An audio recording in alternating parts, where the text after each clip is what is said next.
Hi, my name is Ivan and I have finished Maggie the Magnet. It's a physics-based puzzle game about getting from point A to point B using only the powers of magnetic attraction and gravity.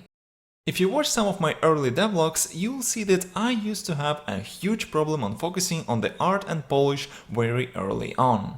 With that approach, I would often later find out that the game isn't fun to play, I don't know what to do with it gameplay-wise, and it simply isn't worthy of finishing. In other words, this was a waste of my time. These days I tend to work with placeholders for almost the entirety of any game's development.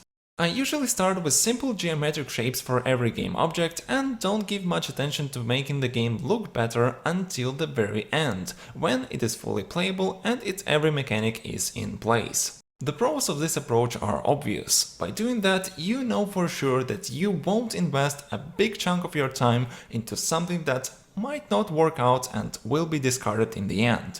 Its biggest disadvantage, however, is that I can't really make appealing GIFs, screenshots or devlogs until the game is basically finished. Only in this very video, the last one in this devlog series, I'm able to show you how the game will actually look like when it's released.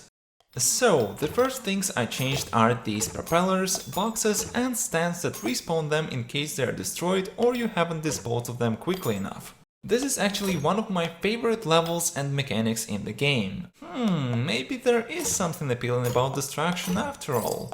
Who would have thought? Speaking of destruction, now these blue lasers of doom can help you restart the level with a style. Out of all the hazards in the game, this is the only one that isn't static. You may think that you are safe, but should you blink, it will be there to rub your back with a beam of high voltage. Next, for those who love it when the task at hand is as clear as day, the reworked finish line should help you instantly see where you're supposed to go on each level. Or, not going there is also fine. Sometimes it's good to just relax and not think about anything. If you decide to fool around in this game, for example, you'll not only wind down, but also get to see the new collision effects. I also went the extra mile to help you not feel irritated in this game. Maybe it's just me, but I feel like in many games the screen shake or that screen distortion effect I had before are kind of more annoying than useful. I find it more pleasant for the eyes to look at the slight zoom in and out effect instead. But I'm also the person who hates the vibration on gamepads and always turns it off, so maybe I just don't get it. After all that, I sat down to make a menu.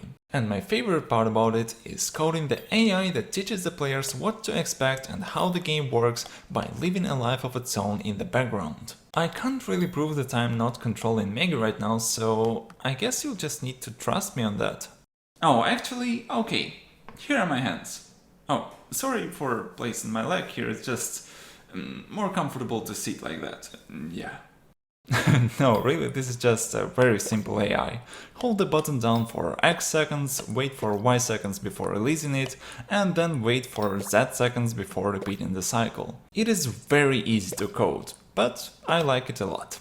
And when everything was in its place, I could finally implement what I planned for from the very beginning, switching the soundtracks and recoloring the world to match them.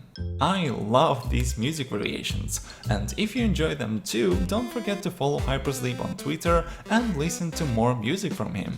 This feature was probably the most important addition to the game, and as I mentioned at the beginning, it happened only at the very end of development. For the rest of the time, you and I had to look at the same placeholder assets and the same old color palette, and I think that you'll agree that this is a huge disadvantage of working on the visuals last.